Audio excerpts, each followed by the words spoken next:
Awesome. Welcome to Author News Weekly, the weekly news show by authors for authors. We read the news so you don't have to. Join our panel of best-selling authors each week as we take a deep dive into the publishing world, both indie and traditional. Author News Weekly. Yeah, whatever.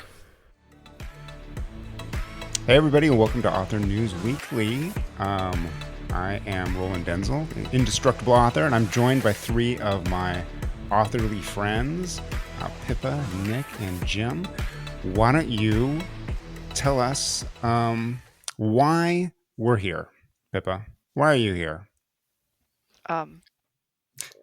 It was on my calendar. Yeah. Yeah, I guess that was a bad way to bring that up. I don't know why I'm here. I'm court ordered. Yeah. Why is any of us here? That was a dumb way for me to bring that up. I apologize to every listener out there. I heard some feedback. I heard from feedback from one of our listeners saying that they wanted to know a little bit more about us and like what our history is and stuff like that. So for me, I can start. So. Yes, I can start, and I can say that I'm Roland Dahl. I've written 10 nonfiction books, and mostly health and fitness related. And I help other authors do the same. And I'm also working on some urban fantasy that is yet to be published. And so now that probably makes sense to everybody. Yes, I have a better idea of what question I'm answering now. My name is Pippa Anastas. I write under pen names mostly Moira Katzen and Natalie Gray. I do a lot of ghostwriting and helping other authors plot out their series, and I'm mostly in the sci-fi and fantasy area. So cool.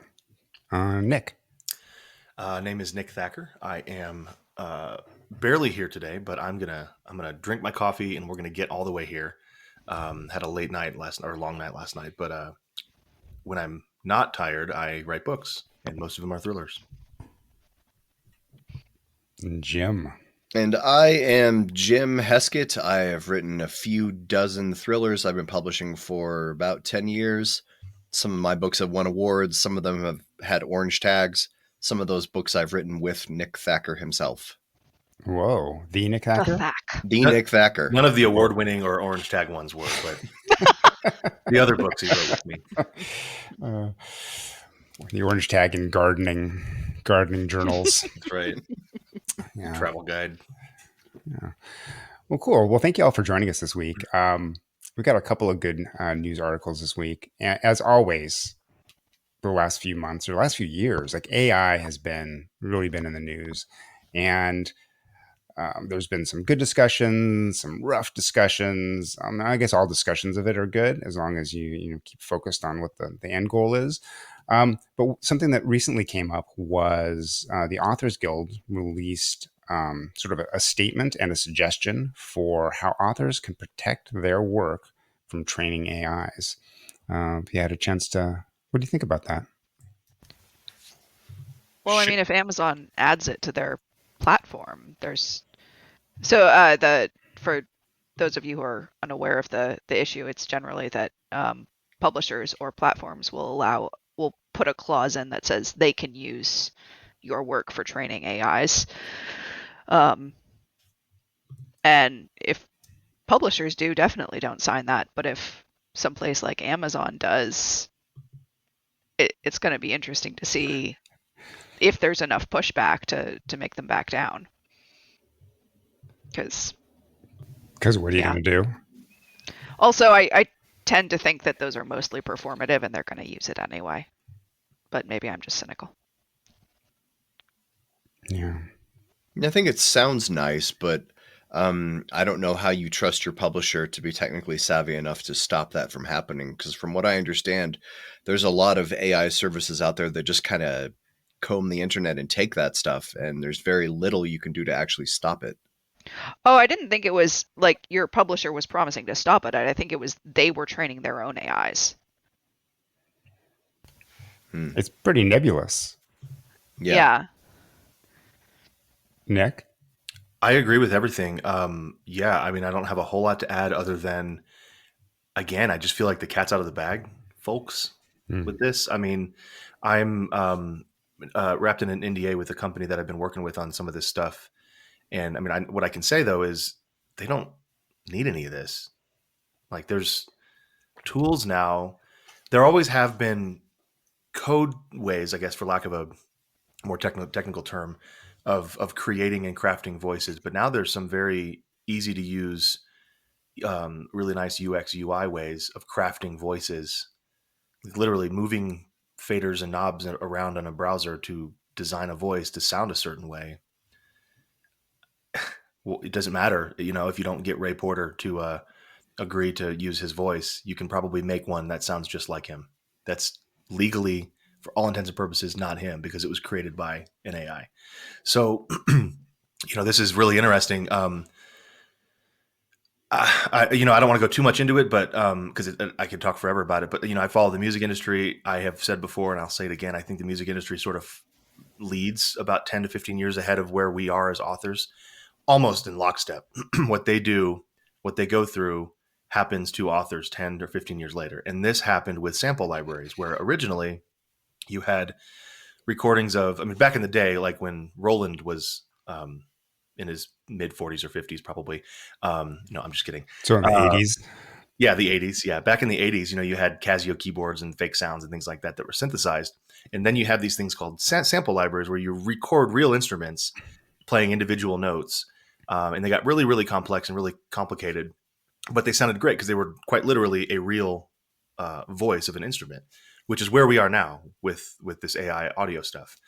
However, where we're going with sample libraries the last 4 or 5 years has been kind of back to the synthesized sounds. But now the computing power is there to literally recreate the sound of, say, a saxophone just using science, just using, what basically the digital modulation and application of pressure waves. So it's really cool. I don't want to go too far into it because again, it's really nerdy, but it's really cool. Basically, they don't have to have any sample library. They don't have to record a real saxophonist playing notes. They can literally just machine code into a GPU, and it produces the sound of a saxophone. Very accurate. So wouldn't they have had to at one point have sampled in a saxophone and then, well, maybe sampled is the wrong word, but recorded in a saxophone and analyzed it and then used science, as you call it, to recreate the sound or a similar sound?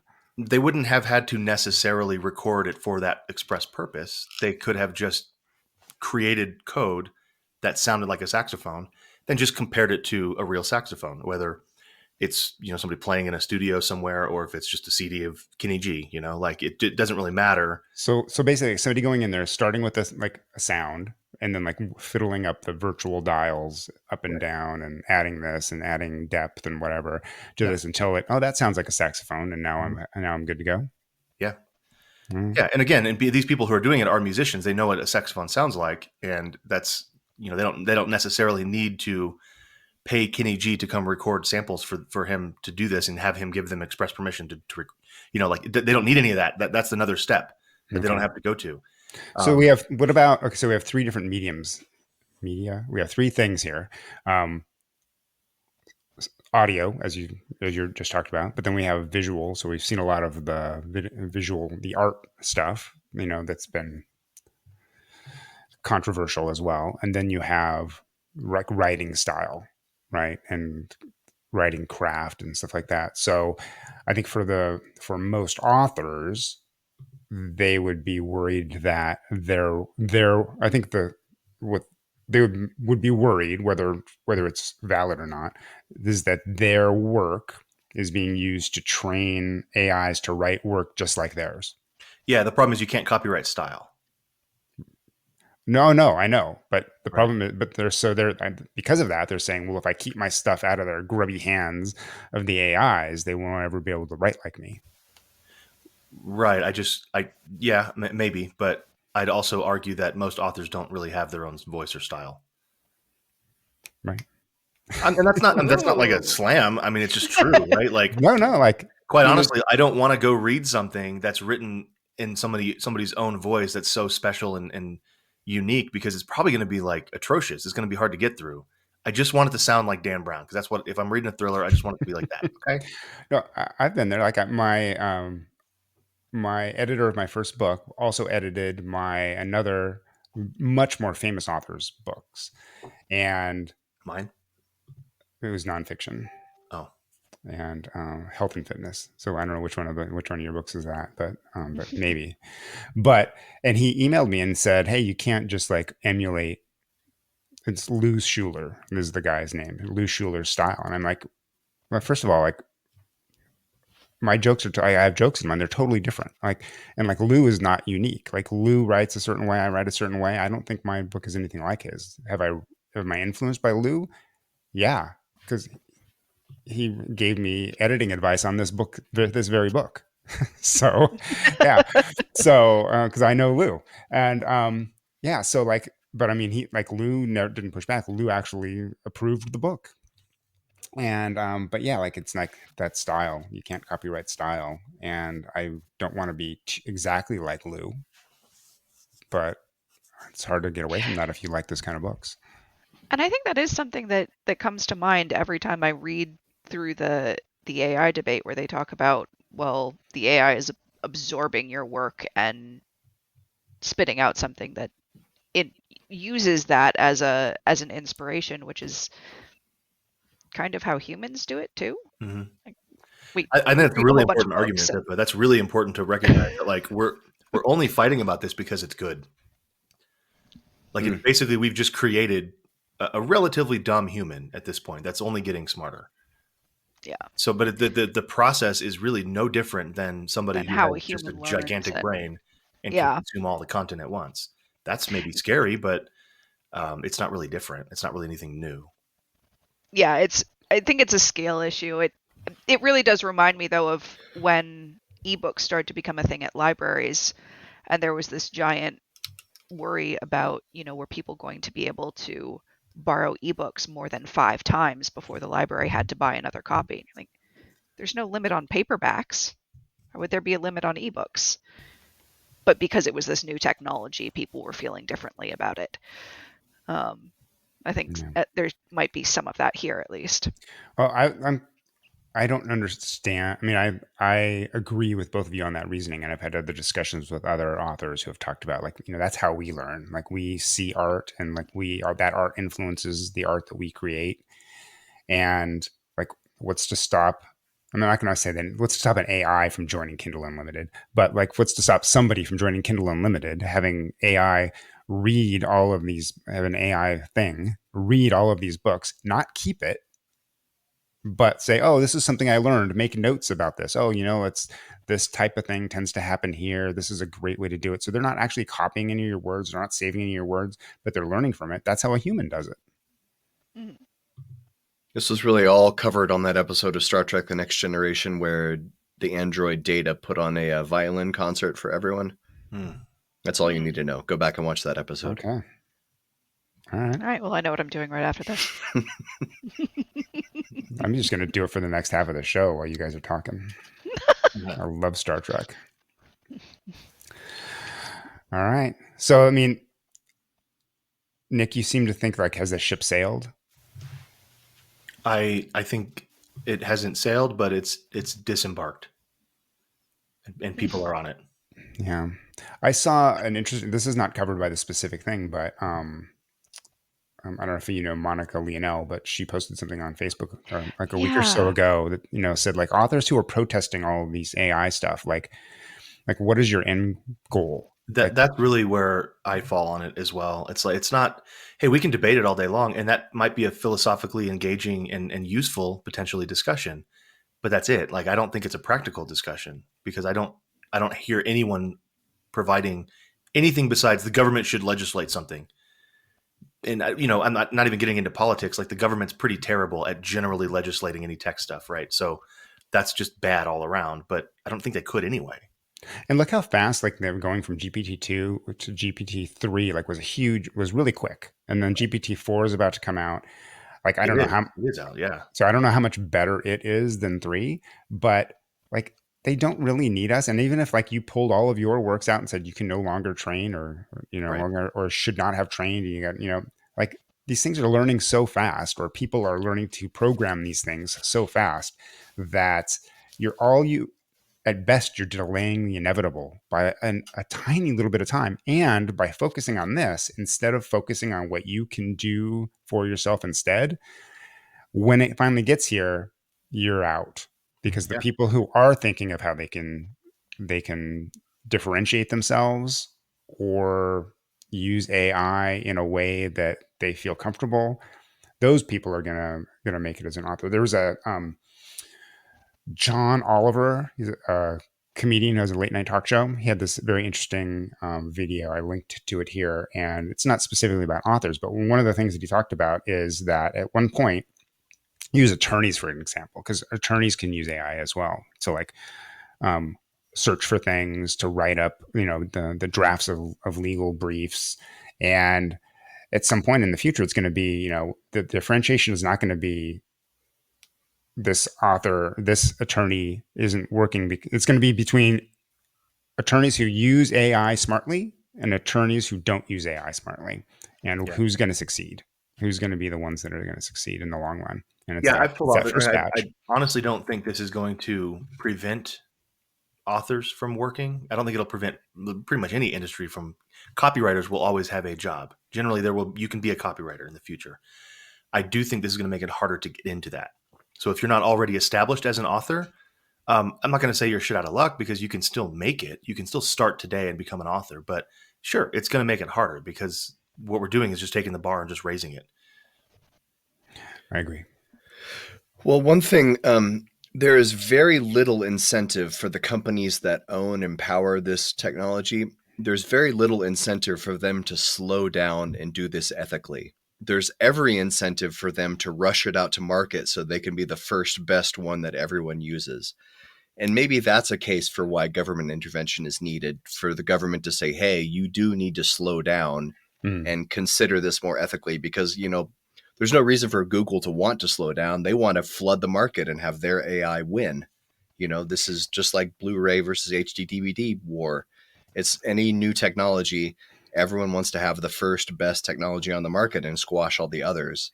Well, and the legislation itself is one of their reasons, is when they come back and they're like, well, there was no law against doing it the way we did it. Like, sure, you can make some ethical argument, but if it's fully within the legal realm of things. Yeah. I agree with you, Jim, because we talk about cloning. We know cloning will one day be a thing that hopefully will help us and not make like clone wars. But so let's legislate it so it's handled in an ethical, moral way. Yeah. We just need to find Jar Jar Binks, and then we'll be fine for inevitable clone wars. He'll lead us through it. It was a Sith.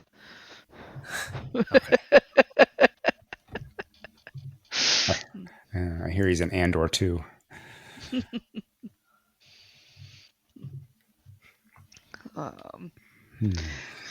Okay. Yeah. All right. AI. What are you going to do? So let's move on to something else. Something that affects. It's another big fear of authors. I mean, they should call this like the fear episode. But I think we have time. We have time for one more. The biggest fears of authors. We only have time for two. So why is Amazon punishing the victims of piracy? In this case, it is the authors. So if you've read this is an article from Plagiarism Today, which is what a great. Wow, that's a whole website, huh? I know. They really have some good stuff. But what they've reported, and I found them because there were other places that are reporting on this, but a lot of them were more author focused, and they were like, Amazon's out to get us, that kind of stuff. So this had a slightly different take, but basically you might have seen it on Facebook or other social media. Spotify or whatever you were mentioning earlier. Spoutable, yeah. Spoutify. Spewworthy is the name that I think we should make. Blowhole. Blowhole. Oh yeah. That's a good name. I like it. Nick's busy just we should buying just that. tell everybody that you Buy that can one find too. us on Blowhole and like see what happens. I'm gonna do it. I'm gonna set up a social media. Yep.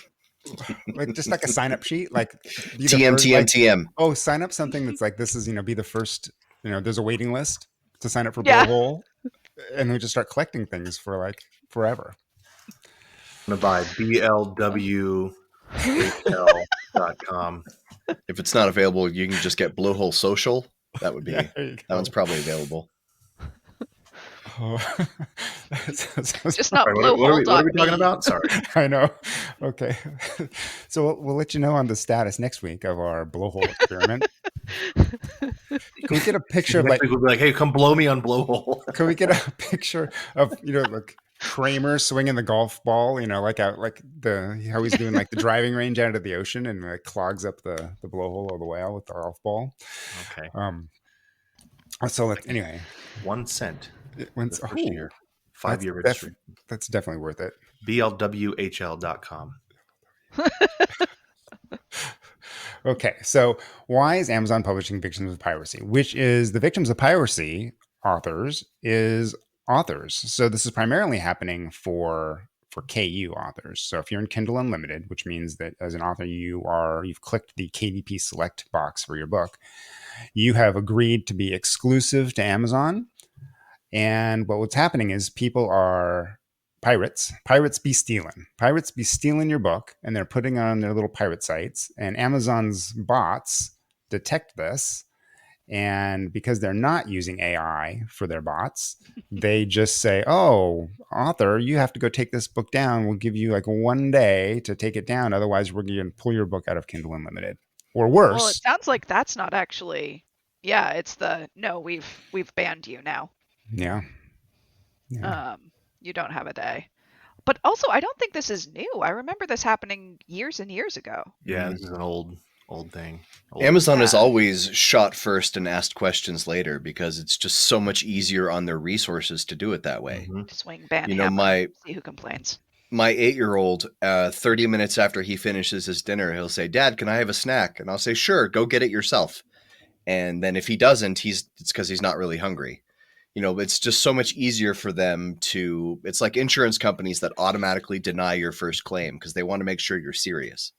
It's way easier for them to just ban you. And then if you complain, they'll look at it. And if you don't complain, they'll assume that they were right because that's so much easier on the resources. They don't have to actually put people into it. They just kick you out. And then if you make a fuss, then they'll actually take a look at it. Yes, Amazon is above all things very efficient with their resources. Except for that thing where they occasionally like build something like Vela and just sort of lob it at a wall and wait. That's everything they build, yeah. Or that robot dog that follows you around the house. Oh yeah, is that still a thing? There's a drone version too. Did you hear about that? It's like a drone that flies around your house when you're gone. No, really? Yeah. When you're gone. Oh yes. And then I don't there's know if the Amazon's doing it, but anyway. new little walking robot that follows you around so you don't have to carry anything. Yeah, I don't know what to say about this Amazon thing. I guess just a right fuck you to Amazon because if you're Like, listening maybe- to Amazon, you fucking suck. There, said it. We're all thinking it. I said it. I mean, it's also fairly efficient though. Go find me right on now, Kobo like- next week. I mean, it wouldn't be that hard for Amazon to have one set of people go That's what through pisses me and off. To over no like end. at the course of an hour, a single hour, just be like, yep, that's a plagiarism site. Yep, that's it. Infuriating to me. And then like they don't penalize people whose work is showing up on those sites. Mm-hmm. Yeah, I think that's the part that I don't. Well, I know that's the part that I don't get. It's like it's so easy to detect whether you can just make a list of these are pirate sites. If Yep. So for me, I think the answer is just money. They're making money when somebody buys a plagiarized copy of the book, and therefore it's not in their best interest. If profits are their best interest, it's not in their best interest to remove that book until a customer complains about it, at which point then they'll go back and they'll ban the author that did it. Right. So when this happens, they don't really give a shit if it's, the Enigma strain or the Agigma strain, uploaded by some Russian bot. they're going to get money for both of those. And then when the customer complains about the Agigma strain not being the right book, then they'll go and find my book on accident and, ban me or whatever. So I think there's some of this is Does accidental. the other one have, maybe the other one has better reviews? Usually that's the case. But yeah, so it's just infuriating to me because they don't actually give a shit about us. They don't actually give a shit about anything except bottom line. And that's the reason it's so much more efficient for them to just fuck everybody over and say, well, whatever. Not even say sorry, just to, here's a form letter alerting you that you're an idiot, and then not even communicating with you, because it's faster and efficient that way. And they're still going to make their money. So fuck them. What's an author to do? Like, Nothing. how do you protect yourself? Or if this happens to you, what do you do? You need to meet a lot of other authors so that when this happens to you, you may know one of them who has like an actual Kindle representative that you can then call. Yeah, I think ultimately the long game is to go more and more direct, right? To just train your readership that, hey, Amazon is one place to buy my books. I'm exclusive to Amazon, but I don't even care anymore. That, if I'm not, I send my readers to Amazon to buy the book, and some of them complain and say, well, I only read on Kobo.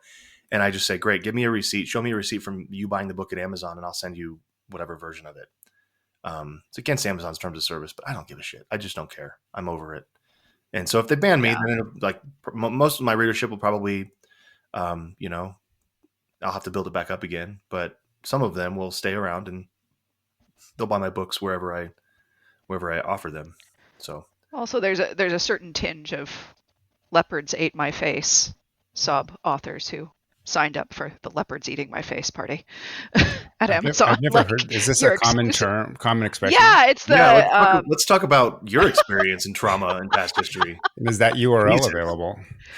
It's a political term. Yeah, it's LPRDSTMYFC.com. Blowhole and the sister site leopardsatemyface.com. But like you sign up for an exclusive, like that's the only place your books are. Well, you're kind of at their mercy now. So, and you've had ample demonstrations that Amazon's interests are often aligned with yours, but not always by a long shot. So, I don't know. Maybe go wide. Well, go wide, go direct. I do think wide is the best way to go eventually. I'm not going to tell an author who, some books don't do well wide, right? So I understand why Kindle Unlimited is the best place to be. It's like, I think of it as two different marketplaces. You can sell books on Amazon and you can have books on Kindle Unlimited on Amazon. And it's hard to go wide on something where if thrillers aren't selling great on other platforms, then it's a tough thing to move. Now, maybe one day other platforms will start taking off, and then, and it's one of those things. It's like, like we've been talking about, it takes big name authors to make those daring leaps. And I don't know, but the problem is the big name authors, they're already selling well on, they're already wide. They're already selling. Although I will say, like there's a whole set of admin things you really need to do for selling wide. And if you do those, like I'm not a huge name author, but often make easily as much on Kobo or Barnes & Noble as I do on Amazon. And that's, and that was effectively doubling or tripling my income, not reducing what I was selling on Amazon. So. So why do you think, so we've seen over the last couple of years, authors band together big enough to where they have got the attention of bigger organizations, got the attention of organizations, the Authors Guild, SIFWA, and some others. And those groups seem to have enough weight and reach to talk to somebody in Amazon who could make some sort of decisions. And we started to see some changes. Now, I don't know that it was because they talked to people at Amazon, but I think it's because that they're big enough that they were making waves into the news. And then Amazon saw it in the news and said, okay, well, at least now we have a group to talk to instead of just an author here and an author there. What would it take for something like this and other related things. Like it's just these like these ban first, ask questions later kind of a thing. Maybe if they banned Brandon Sanderson. Yeah. And then he could go online and be like, "Oh no, remember me? I ran that Kickstarter." Well, Prince Harry's book was accidentally it had a pre-order and they lost it, right? And they've been saying, well, there's nothing we can do. You can never get those pre-orders back unless you're Prince Harry, right? And now they've shown that they actually can get them back if they care. Do you think something like that, if that happens in here, is something like? But I mean, I haven't seen anything change. Like, do you think that has stirred the pot behind the scenes enough to where they're going to put something in place so pre-orders are safer now? No. No. They'll just fix it when it happens. To the big names. If you're famous enough. Yeah, I don't think it fits it at all. Squeaky wheel. Yeah. Yeah. So what would it take to get an authors guild or something like that involved in something like this, where they already got involved with the Audible Gate stuff? I don't think that would be too hard.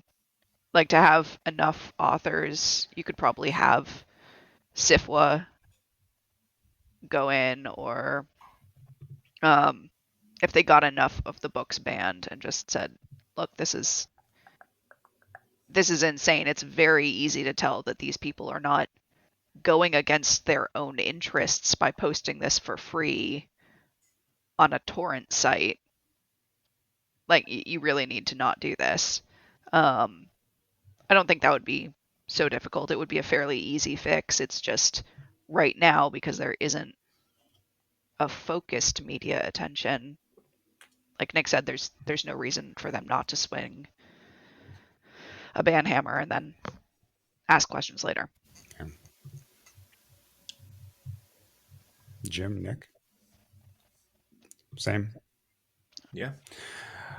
I think it's because with the Audible thing that they got caught doing something quote unquote bad, or it appeared to be nefarious, where this other stuff appears to be incompetent.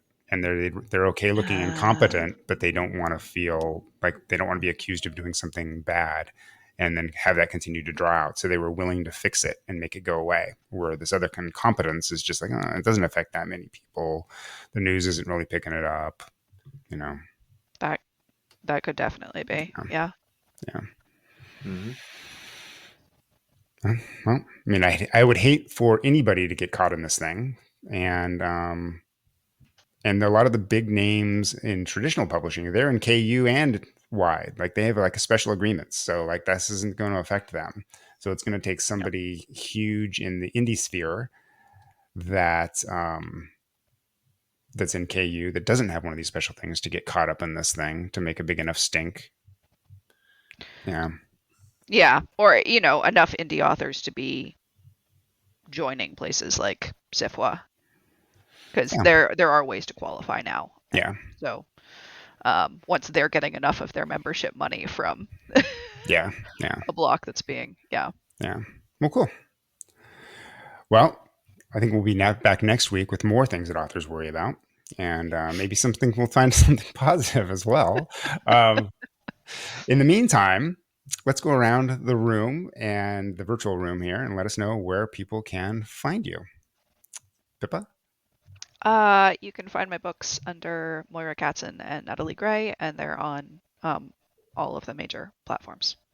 Okay. And what's your Blowhole address? MRKTSN. Excellent. And Nick? I am over on nickthacker.com, and more recently over at bookcareerinayear.com. And you can blow me on Blowhole as well. Jim? Is that what we're doing? Is that the adjective we're using, or the verb we're using? Yep. All right. I'm It Jim is now. Heskett, and you can find me at jimheskett.com. Excellent. Jim's still on the waiting list for Blowhole. Yeah. I'm Roland Denzel. You can find me at indestructibleauthor.com and on Blowhole as Indestructible Author. And what's your Mastodon account? Is it Mastodon, or is that not what? Mastodon. Is that not what it is? I thought everybody was leaving Twitter to go to Mastodon. I really need to change my settings here. Apparently, Yes, you can helicopter me at Mastodon. Yeah.